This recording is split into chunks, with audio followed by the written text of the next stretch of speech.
I'm Jay Ostrowski, and I'm happy to welcome you to the coming revolution in primary care and population management, health management, how to integrate behavioral health into chronic condition management. So I want to introduce these guys. It's a little bit hot, the mic. Thanks. So I've worked with Steve Locke off and on for over a decade, and Steve's worked with John even longer. We've been pioneers in the digital health space, and it's a very challenging space to work. So John's a telepsychiatrist, founder of Behavioral Health Integration Solutions. He specialized. Yes. You said John. Sorry, Steve Locke, not John Locke. Steve Locke, the psychiatrist and founder of Behavioral Health Integration Solutions. He specializes in the development and dissemination of behavioral health innovations that are evidence-based and telehealth delivered in primary care. He focuses on student health and chronic conditions. He's a former Harvard professor and recently sold iHope Network that he founded to Ginger.io, which is now Headspace. Have you heard of Headspace? So he is truly a pioneer and expert in this field. With him, he's now focused on the next frontier in digital health, which is value-based care, and he'll speak about that today, of course. He's a brilliant person, kind and generous with his knowledge and support. That's my experience. John Neal is also with us in the background. Hi, John. He's another brilliant Hello. man with an equally stunning career. He's a strategic growth executive who's been a visionary in the healthcare and technology service for really as many years. John's highly experienced in building data-driven, value-based care technology and service companies. You may have heard of some of his startups that he's been a part of: Ginger, Able2, Quartet, Ria Health, and Wise, to name just a few. I can go on and on about their backgrounds, but of course it would take quite a lot longer. I think it's best to hear from them. If I could direct you guys first to open your app. You have the Matrix app. We're going to need you to use that. And if you participate with this, you're going to get the results, and you're going to want these results. So go ahead and open your app. We have a few poll questions for you. And then we have a lot of great content and a lot of experience. So prepare your questions in advance, because we'll have a little Q&A time. So I'll turn it over to you, Dr. Locke. Thank you, Jay. It's really a privilege and a pleasure to be here and share with you our experience, and also try to create a learning environment today where we can learn about this field and move forward together to advance it and help it to change healthcare. And John is here with me, and I'll be turning over the presentation to him, and we'll go back and forth a couple of times. Both John and I have some commercial interests to disclose. I'm not going to go through them. They'll be in the slide deck that you'll have access to after the meeting. But just so you know, we're both involved in working with other vendors in this space that are interested in digital mental health. The background for this workshop is basically the result of the positive impact of the COVID pandemic. We all know the negative impact of it. We've lived it and seen it, and know people who have suffered tragically as a result of it. But one of the benefits has been the enormous growth in telemedicine, and no field other than mental health has shown more progress in the ability to deliver care remotely than mental health, both telepsychiatry and telemental health. And excuse me. And this has created opportunities for change in the healthcare system by creating platforms that facilitate the integration of behavioral health into primary care. Because with more people getting virtual care, there are more opportunities to have that virtual care that comes from the primary care or chronic disease management setting be influenced by data that we collect. Oh, thank you. It's a full service operation. Thank you. And And so we're now on the cusp of an era in which we can see really the emergence of a new approach to population health and chronic condition management with the integration of behavioral health into those processes. And patients can expect to have easier access to care and access to better care at a lower cost. The goals of this workshop are to teach you about what are some of the essential features of next generation population health management, and to be able to see for yourself what your roles might be in bringing about the transition to better care. The introduction already took place. So I'm going to start off not using the app for polling, but just with a couple of quick questions. How many of you in this room are clinicians of any flavor? Okay, it's about a third. And of those who are clinicians, how many of you are in primary care? Okay, how many of you are behavioral health practitioners? Okay, and how many are specialists like oncology or diabetes specialists or something like that? So it's about a third of the group are clinicians, about half of that group are either behavioral health specialists or in primary care practice. What of the larger portion of the group who are not in any of those categories, could a couple of people just shout out what they do to get an idea as to what other things people do who are here? I'm a care coordinator. I couldn't hear. A care coordinator. Care coordinator, okay. Director of Telehealth. Okay. Anybody, oh, I think we asked earlier today for their people from insurance, and nobody owned up to that. I own up to being a lawyer. Okay, an attorney, okay, great.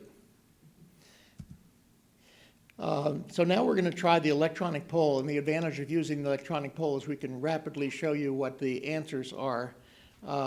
It may turn out with such a small group, the poll was kind of based on the premise that we might have 50 or more people. And so with such a small group, it might turn out to be easier just to have a show of hands. But the first question then is, what's your practice setting? How many people are able to access the poll on their phone? I don't know the answer to that. Steve, it's pretty. This is John. It's embedded into the website, so I'm assuming most people are able to access it that way. Okay. So if you can't,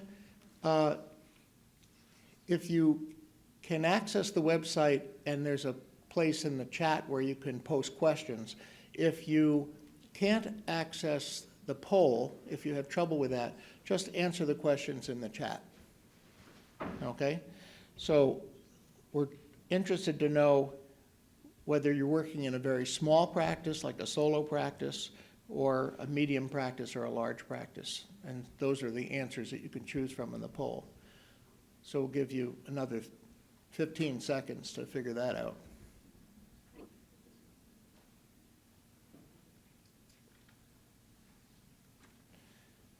And then our tech support person is going to post. They're going on live. They're right there, Okay, Steve. okay. Yeah, Steve, I'm able to look at it probably in ways that you're not. I'm struck by a lot of groups here, greater than 10, with greater than 10 physicians. Okay, since I'm at the podium and it doesn't show up on my laptop, Okay. so John, I'm going to let you narrate the results of the sure. poll. Okay. Yep. So poll, what is your practice setting? We had a solo less than 5 and greater than 10. There's a little bit of gap there. But anyway, less than 10, greater than that. But most 81% at this point out of 27 votes had was larger, what I would call larger groups, or at least groups greater than 10. Okay. Poll 2, question 2, how much growth in mental health needs has your practice experienced in the last year? The biggest answer was greater than 25%, about half the population. Another almost third said more than 50%. Consistent with what we're hearing and seeing out in the literature. How are you reimbursed for delivering mental health support and treatment? That first one should say fee for service. That is how, you're just getting paid for claims you submit. Interesting, we've got a third is just fee for service only, and then we have 44% that has more than one, and I'm assuming that would be fee for service plus shared savings. That's great to hear, and a little bit higher than I would have expected for the world I live in anyway. And it looks like they keep, as we add votes, it'll change a little bit.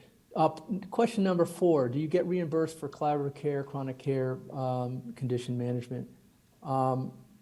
About half said yes, a third said they don't know. So, but it'd be interesting, again, that's about what I would have expected. Poll number 5. Oh, go ahead, Steve. Well, it's beginning to look like we're seeing a transition, that these would be the kind of data you'd expect if you were transiting from fee-for-service to value-based care arrangements, and maybe that's what this is showing us. Yeah, and Not that this is a representative sample. yeah.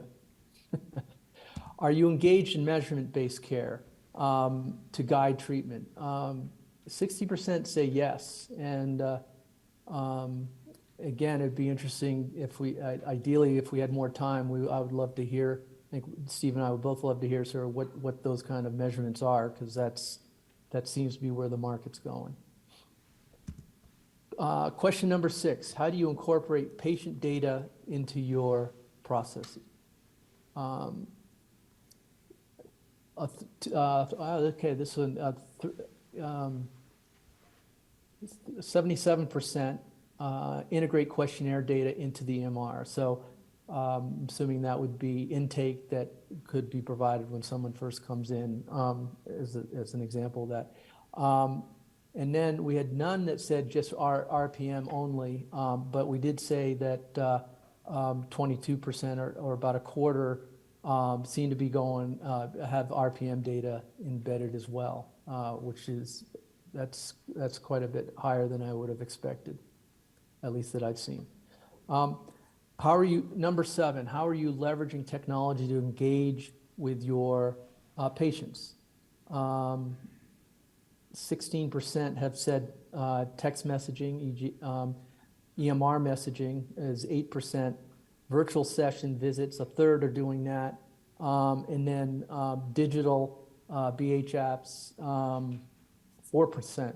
What's interesting is, I guess almost 37% are doing all of the above, which is, again, that may be that's obviously where everything's going. And then we'll come back to the last one at the poll 8. So that's the answer. Steve, I don't know if you can see those, but I don't know I if can. Any of your reactions to that, that'd be. Well, if this were if it weren't for the fact that this is a telemedicine meeting, I'd be really impressed with what great progress we're making. But we are the leaders, and so it's gratifying to see that we are in fact doing these things to the degree that we are. I think that the challenge for us is how to spread this gospel so that we get other organizations that didn't send representatives to this meeting to begin to change the way they deliver care so that we can leverage the benefits that these technology solutions can provide. So I'm going to just outline, I mean, this is this data helps us understand who we are and what we see as the landscape from our perspective. All of you are familiar with what the problem is that we're facing.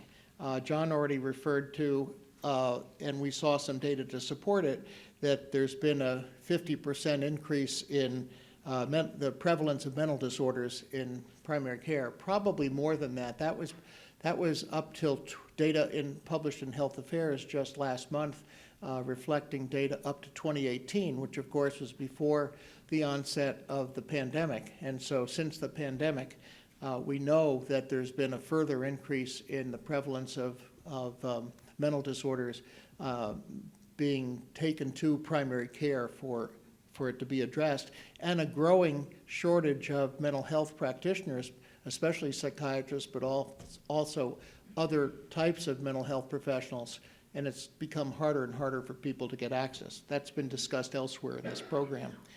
We're also familiar with the barrier of the cost of care. Another one that's unique to primary care is the lack of tools to help primary care clinicians with decision support around the treatment of patients with mental disorders. It's no more difficult to treat depression in primary care setting than it is to treat hypertension if your major treatment tool is medication. It's not that complicated, and with the use of clinical algorithms, it makes it easier and easier for primary care doctors and family practitioners to be able to go through several different levels of an treatment algorithm to provide appropriate treatment, and then refer out those people who are treatment resistant. The harder thing is to find behavioral health specialists, especially those skilled in problem-solving therapy or CBT or DBT, available in the community. That's a bigger problem. There's been a lot of focus so far today on the emergence of value-based care and how that's going to change the landscape that we're all facing and working in. And I think you'll see from the presentation that John is going to give in a moment that there are opportunities to create business models based on value-based care that position the delivery of behavioral health, especially the remote delivery of behavioral health, and especially when it's linked to remote patient monitoring and evidence-based care management programs, to be able to improve the potential cost savings that can accrue when care is more comprehensive. I'm sure you're all aware of the growing prevalence of chronic conditions, and the fact that when people have multiple chronic conditions, the likelihood that they will have comorbid depression goes up geometrically. So that if you have 4 or more chronic conditions, such as diabetes and heart failure and asthma, you begin to see prevalences like 50%, 60% for the prevalence of depression in those populations with multiple chronic illnesses.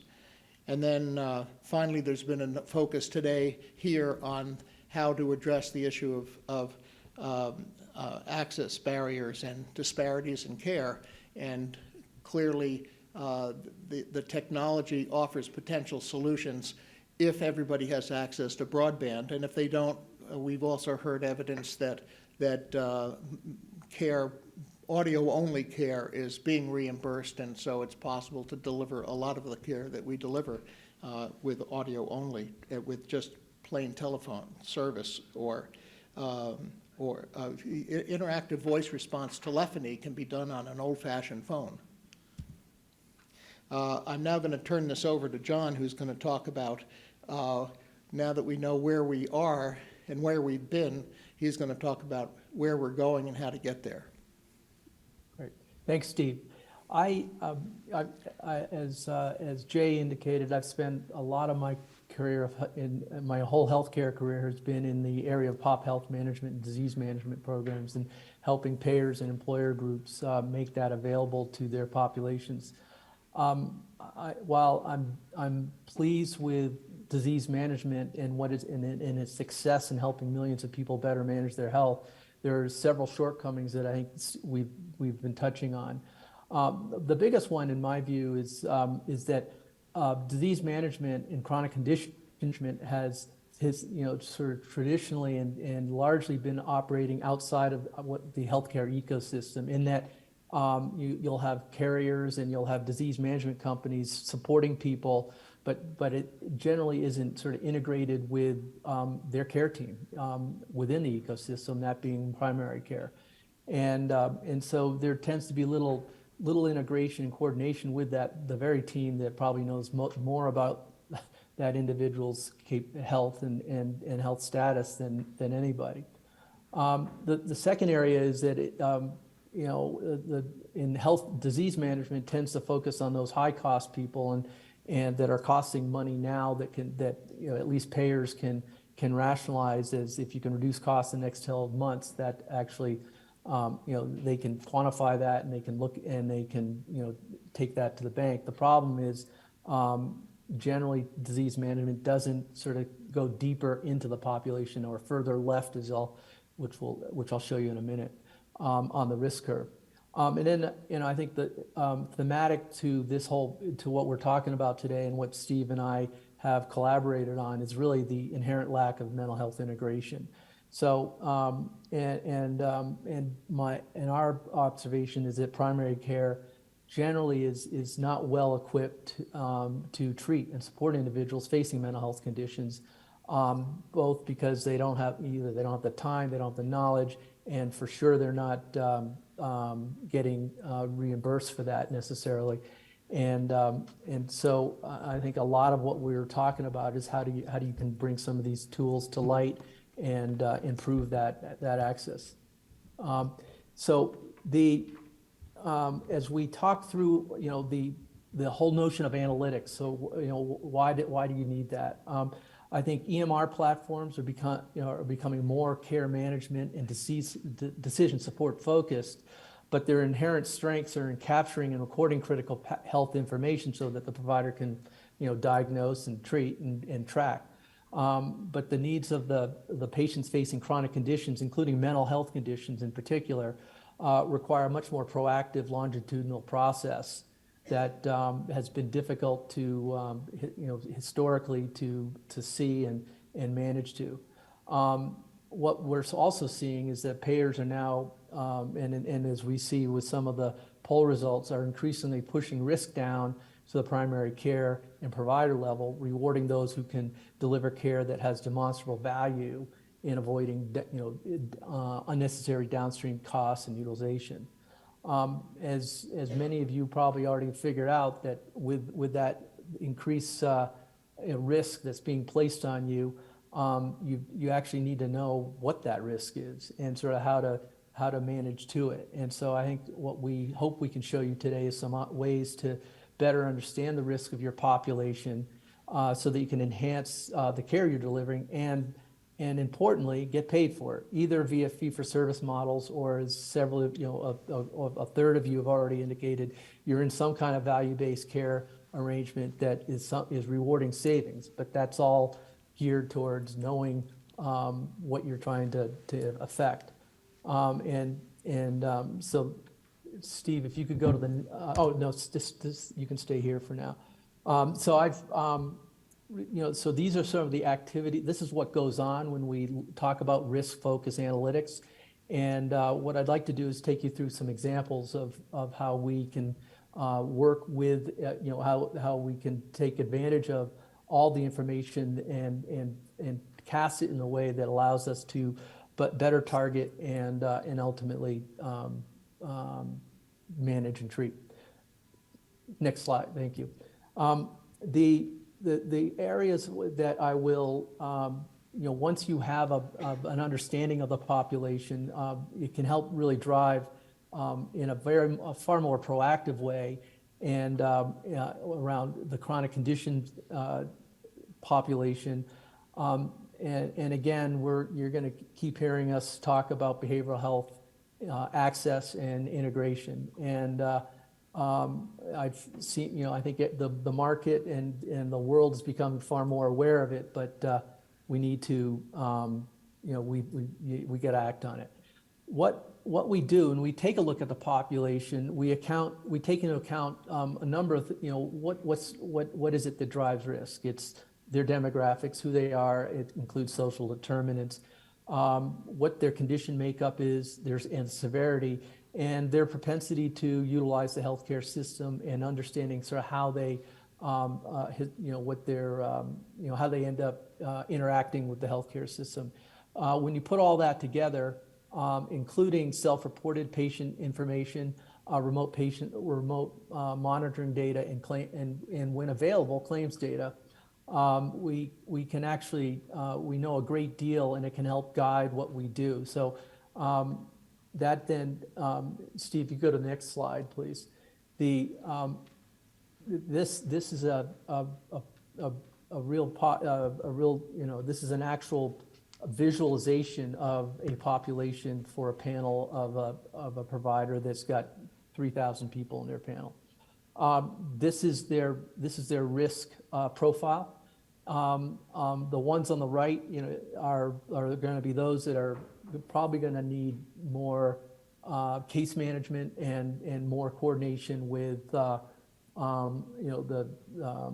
specialty areas and so on. But as you move left, and I think about risk from left to right, left being low risk, low clinical and financial risk, and the right being the highest. And so as you sort of visualize this, you can start, you really like to, the way I like to work here is go from right to left. So really focus on making sure you're dealing with those that are at the most immediate risk, and then to the extent that you have resources and can move left, then it can really help drive a better targeted solution. All right, next slide, Steve. This is a pretty traditional view. I'm going to start with the medical conditions that we will typically look at. The way to read this is these eight condition areas are areas where disease management has been demonstrated to really deliver, I think, good impact, and can help manage the costs and education and advocacy and navigation that each one of these individuals that lives in this one of these rows here. Now, someone can live in more than one row. And this is just the output from an EMR where we didn't have all the claims that someone went through, but only those that went through the primary care.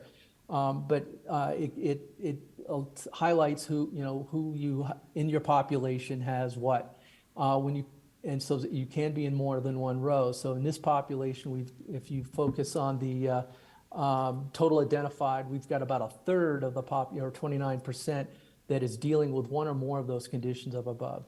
And importantly, their risk is, these are higher risk folks, and obviously they have comorbidities and so on. But when you look at the costs that these people have from a claims basis, this population accounts for 80 to 85% of the total healthcare spend. While you may know all this, which you do, but what we then do is go to the next slide, please, Steve. And what we can, what we do is we can go through and given the risk profiles, go back, go down and identify, help sort of prioritize how you're going to reach out to these folks. So, in this instance, the moderate highs account for about 40% of this population, and what we can do is, and maybe you already are doing some of this, but by overlaying the actual risk and clinical and financial risk, you actually get, sort of much better insights on who you should go after first, and keep moving there.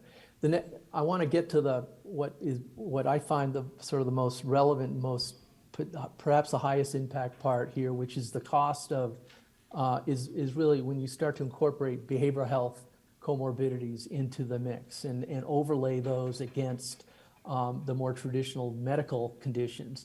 What I'm always amazed at is the difference in cost and utilization that cohorts like this, populations like this have. And the way to read this is take that first row where, the cost of diabetes patients that have chronic diabetes diagnosis with a behavioral health condition, whether that's depression, anxiety, substance use, smoking, sleep, so on, is in this population was about $43,000 annual healthcare spend, total healthcare spend. Those diabetics that didn't have presence or diagnosis of a mental health condition were less than half of the cost of those folks. And I've done these a lot, and Milliman produces a study every other year looking at this, and it hasn't changed in years, and but what it's really helping to highlight is the exacerbating effect that the presence of mental health conditions can have on the overall cost of the system. And it really doesn't matter, what condition area you're talking about. It seems to be pretty consistent. John, let me just add something here. Blue Cross Blue Shield of Massachusetts did a study where they looked at the cost of caring for women with breast cancer, and the cost of just the medical treatment for breast cancer was twice as high among the women who also used their mental health benefit as it was among those who did not use their mental health benefit. It was kind of a crude measure of psychiatric comorbidity, but they weren't factoring in the cost of the mental health treatment. It just was a marker for needing to use mental health treatment, and showed that it was more expensive to care for people with presumed psychiatric comorbidity. Great, thanks, Steve. If you go to the next slide, which I apologize, it's a little bit of an eye chart, but let me, but again, it's intended to highlight sort of the robustness with which you can look at a population and get more, I'll call it sophisticated and just smarter about how you want to interact, who and you want to interact and who or what you want to do with them. It highlighted in red about in this population, 24% of the population had some a diagnosis of one or more of the conditions outlined at the top there: depression, anxiety, substance use, sleep, and smoking. The lion's share of the diagnosed conditions are of course depression and anxiety.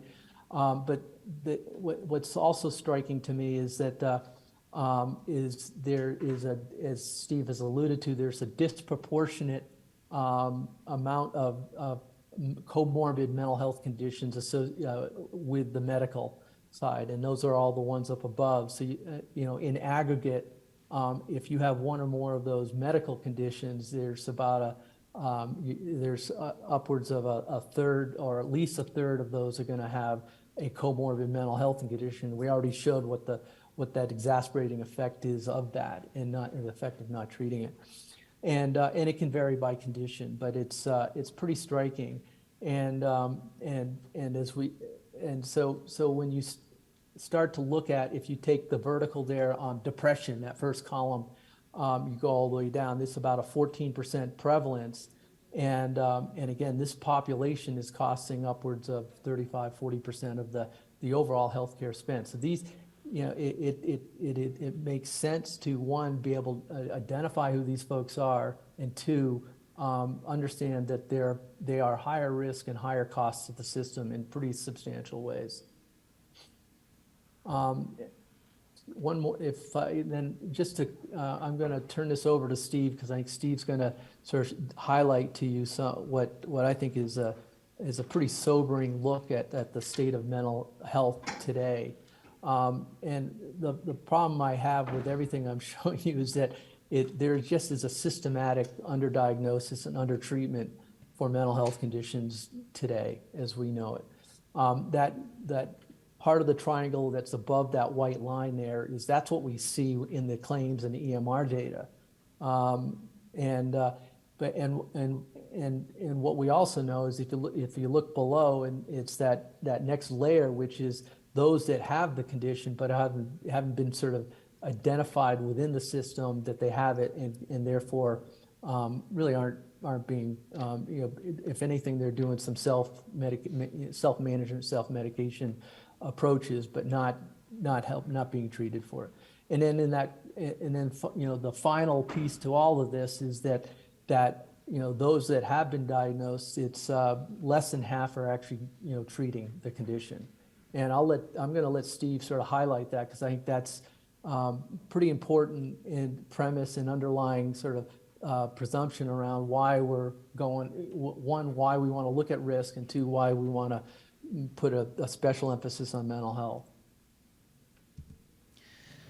So I'm going to walk you through a flow chart that explains why such a small percentage of patients with depression get effectively treated in primary care. The numbers are hard to believe, but they come from Wayne Caton, who some of you may know. He used to be at University of Washington, and he was one of the foremost primary care psychiatrists in the world, who is one of the people who pioneered the use of the PHQ-9 as a tool in detecting and monitoring depression over the course of time. In this hypothetical practice, the average PCP has a panel of 2,000 patients. Based on prevalence data made rounded up, we can expect that 20% of those 2,000 are going to have depression, whether it's detected or not, and that's 400 people. But currently, we only detect depression when it is present about 50% of the time in the average practice. That leaves us 200 people. Of those 200 people, half of them will be treated. So now we have 100 who are treated, and only 1 in 5 will be treated adequately, meaning that they will either get an adequate dosage of an effective antidepressant continued for a long enough period of time to be clinically effective. And so that means 20 people will get adequately treated. And then because the drugs are only effective in about 2/3 to 70% of people who get them, that means we have 14 people out of the original 2,000, or 14 people out of the 400 depressed people who actually get effectively treated for depression. Those are shocking data. It's hard to actually capture these data in any individual practice or even an organization like Kaiser, but this is based on reasonable probability estimates.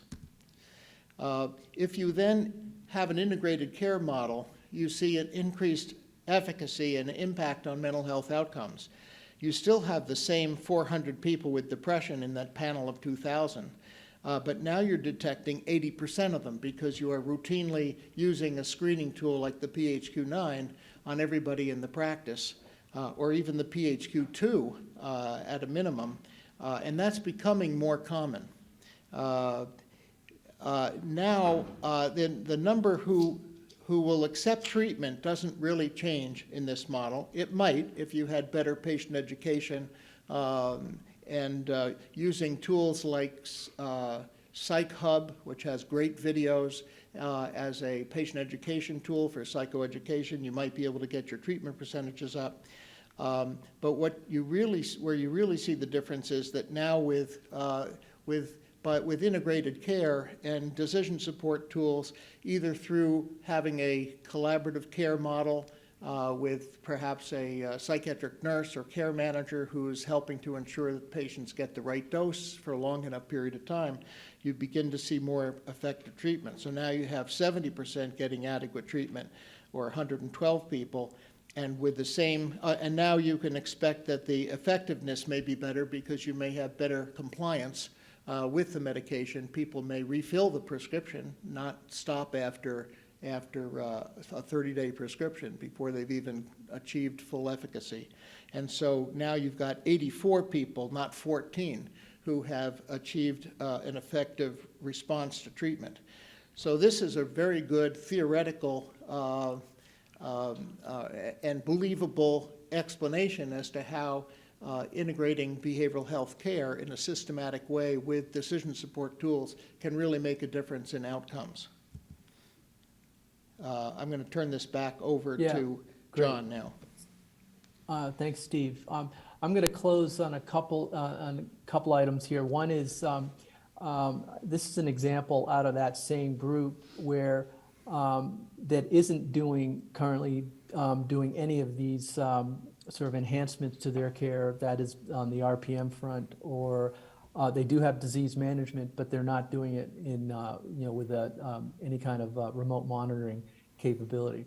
And they're definitely not looking to extend and expand care to some of the mental health condition areas. So one of the sort of the benefits of having this risk-based look at the population is it can really start to highlight opportunities that to bring to bear this enhanced disease management model, one on the RPM front and the remote patient monitoring companies, and as I was about a little under a quarter of you are using RPM data, and I'm assuming that means you're also you probably are working with an RPM vendor on that front, for the other and in doing that, I think that what's exciting is that there's the new reimbursement models that are generally accepted and are becoming more prevalent now around tracking the conditions and then being able to actually get paid for doing some disease management. It's exciting that finally everyone's recognizing that you got to pay for ongoing care. And what we can do is highlight, really highlight who's going to benefit most. And in this instance, I've sort of highlighted the high risk folks where you start and what that could represent for additional revenues for your practice. And then the second part of that, of course, is on the depression anxiety fronts, where there's we are sort of in the entering into what I think is just an exciting period of having digital therapeutics come into play, especially in the areas of anxiety and depression, that are not only reimbursable, but they're FDA approved. And once you start having things that have that kind of imprimatur, it does make it a lot easier for the payers to rationalize that. And then, of course, you want to be able to show the outcomes of that. Next slide, Steve, please. The way this all works is pretty straightforward, and what having now worked with a number of different EMR companies and being able to sort of bring to bear this whole risk analyzer capability that can just sit right on top of an EMR and doesn't have to be. It's not a big implementation, but it's pretty powerful in terms of being able to draw in all your the various data, whether that's and for many it will only be the EMR data and possibly some RPM data, but for others it could include payer data as well as engagement data and other inputs from provider partners, whether that's an app company or a provider partner, and it's really easy for it to do this, and the power of it I hope you can start to see is substantial. I'm going to maybe Steve, we could just go quickly to the next slide, and this is in the handout, so I hope you have a chance to review it. But we view this whole the whole notion of risk management and which means identifying and managing the risk of the population has enormous benefits, and starting with better just being able to be more proactive, and you can do that because you can now actually get paid for it, and I hate having to come to that, but that's but primary care, as I'm sure most of you in the room that are primary care are feeling besieged because you're just not getting, you do a lot of work and you're the heart of healthcare and healthcare support. And I think woefully underpaid for that. So to the extent that we can, you can start to bring an understanding of the population, a better understanding, so it puts you on more even footing with those paying, and the negotiate, be in a better position to deal with value-based care options as well as potentially command higher pricing. I'm going to close with just to what's the takeaways here. One, I think we've talked about this whole notion of risk and understanding risk and be able to monitor and manage that on an ongoing basis. And through that, it will give better identification. And as Steve said, perhaps the most fruitful area for doing that, for better identification is having the tools and the capability to really identify who's the mental health conditions that need to be diagnosed and need to be treated. I've heard unfortunate war stories. I was working with when I was at Able To, we were working with a large healthcare system in New York, and they said that they, at this point, this was now several years ago, but I've heard other examples of this where they didn't want to, since they didn't have support treatment options available for people that, for depression, they didn't screen for it. And that's a little extreme, but it's a little bit, I know that's a lot you don't want to start screening if you don't have the ability to support. And I know all doctors, they want to heal. So we hope that you found this interesting and stimulating, and happy to take any questions. I think before we go to questions, we have one more poll question. Maybe you already answered it when you were looking at the poll before. If it's too difficult to, would people prefer to do this with a show of hands? We did get some answers, Steve. Oh, you did? Okay. So, yeah, we had, let's see, the biggest yes on a series, that was 45%, yes for a half-day session, and then no was 18%, and yes for a whole day. Oh, That okay. was 9%. So I think there was a majority of yeses and some combination of a series or half-day sessions. Okay, that's very helpful guidance for us. We can now open this up for questions. Steve, there was a question in the app that asked, what exactly do you mean by the word risk? John, you want to take that? Can Yeah, you actually, define can you risk? repeat? I couldn't hear that, Steve. If Oh, you the could. question was, what do we mean by risk? Can you define it?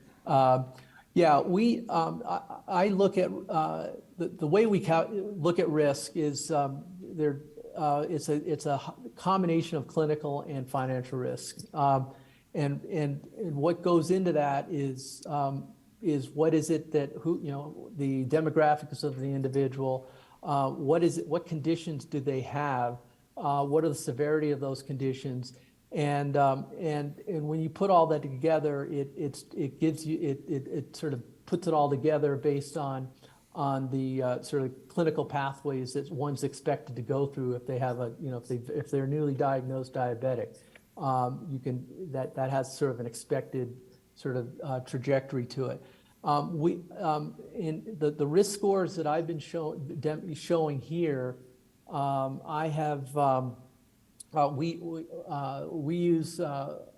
are partnered with Johns Hopkins, and they've developed probably one of the more robust and flexible and predictive analytic models out there. It's called ACG, and that's what we use to that's what we use as a starting point. And then what we do is we take the benefit of those risk scores and then put it together and do some slicing and dicing of that to provide further,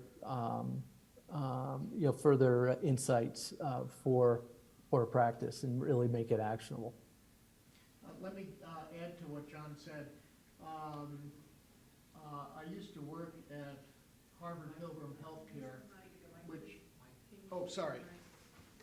I used to work at Harvard Pilgrim Healthcare in Boston, and back in the days, it grew out of a HMO called Harvard Community Health Plan, and the mental health department at HCHP had developed a tool called the Patient Assessment Tool, which is basically a risk stratification tool. And what it took into account was the severity of the mental illness, so that you got more points if you had bipolar disorder than if you had an adjustment disorder with anxious mood. And then it looked at the series of comorbidities, which would be things like substance use disorder, which would add more points. It would then look at acuity or suicidality. It would look at complexity. What if you had 3 or more conditions? And by taking into account a variety of different parameters, diagnostic and situational, how much social support does the person have available, or are they isolated? They were able to come up with a single number. And they asked all of their mental health providers to complete this after the initial interview with every new patient. And what they found was that tremendous pushback from the clinicians. They didn't want to do it. It was a lot of work. Some people were opposed to it philosophically. Some people were opposed to it clinically.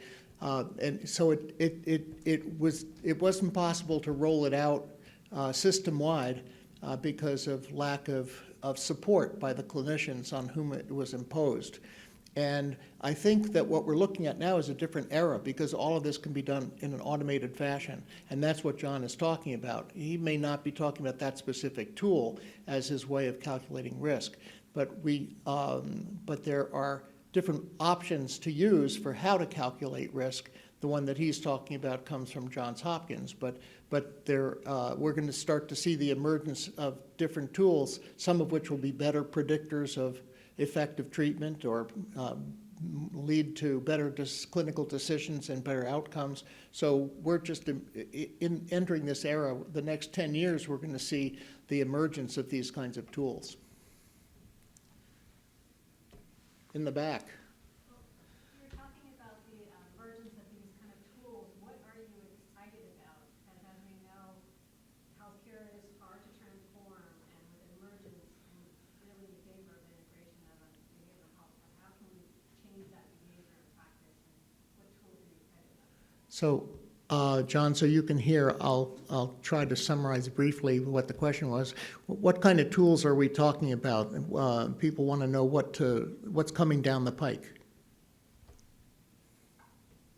What, when you say, I'm trying to, like, the kind of tools that we're talking about are some of the digital, since I didn't hear the exact sort of question and tenor. When we say tools, I mean, we have, diagnostic, we have analytic tools that can allow us to break this down. I think there are, but there are, the tool, maybe the tools being referenced are, so what are the emerging apps and technologies that can be brought to bear easily into, to your patients. As Steve and I have, sort of disclosed, we're working with a number of behavioral health companies that, I've got a company that does deals with anxiety and attention bias modification, and it's they're about to get FDA approved, and then what they've got is a whole reimbursement model that makes it real easy for a primary care physician to prescribe and to monitor and manage, and as a result, you'll get paid for it, and you're actually able to take advantage of technology to support not the high, perhaps the higher risk anxiety folks, but those that have sort of emerging and moderate risk, where this actually can have a great effect. So those are tools that we're talking about. RPM, I think a number of folks on this call are using some kind of remote patient monitoring partner.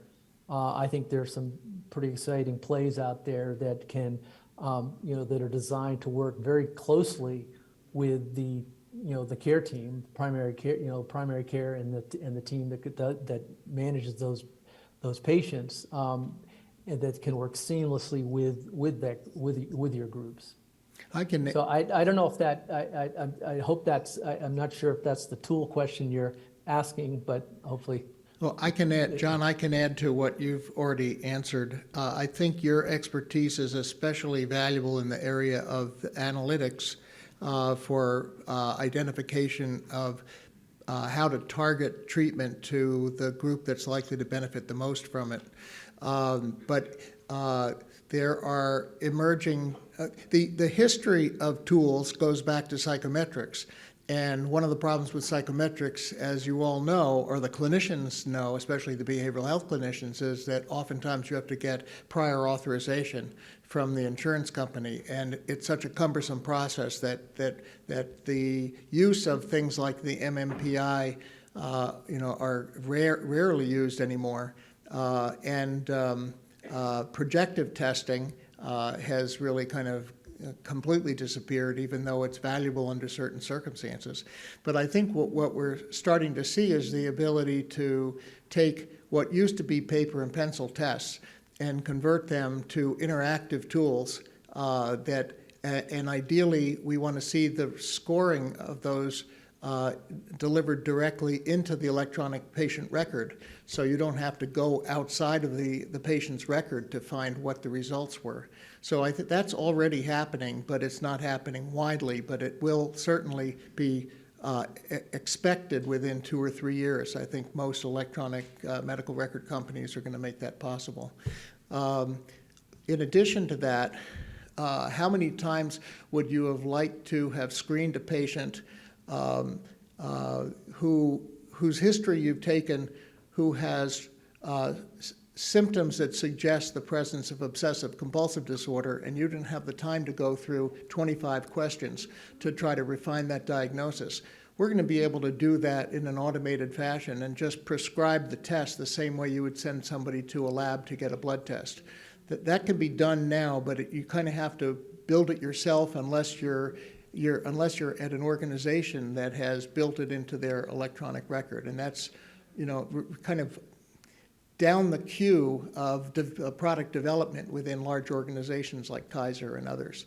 So, but the potential exists for that, and it's just going to be a question of having enough political power in your organizations to be able to make it happen. Other things that are emerging in the realm of biometrics are physiological parameters that predict outcome.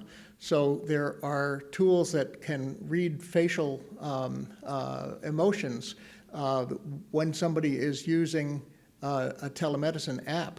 I mean, you have to get appropriate informed consent, but you can make inferences based on standardized tools that actually will tell you the level of depression that a person has, or you can use voice spectrographs that show patterns of speech that are indicative of different degrees of depression. So we're going to see more psychophysiological metrics that are being adopted by companies like Bioformis, for example, and other remote patient monitoring companies, and that those will eventually get integrated into the patient record so you can see changes over time with graphs that show longitudinal outcomes. There are more, and if you want to talk to me afterward, the person who asked the question, I can give you some other examples. We're out of time. I want to thank everybody for their attention. Thank you for coming. Thank you for your interest in possibly having a future workshop, maybe a longer period of time so we can go into some of these issues deeper, and also have more opportunity to learn what you're doing, since people here are beginning to use some of these techniques. So thank you very much.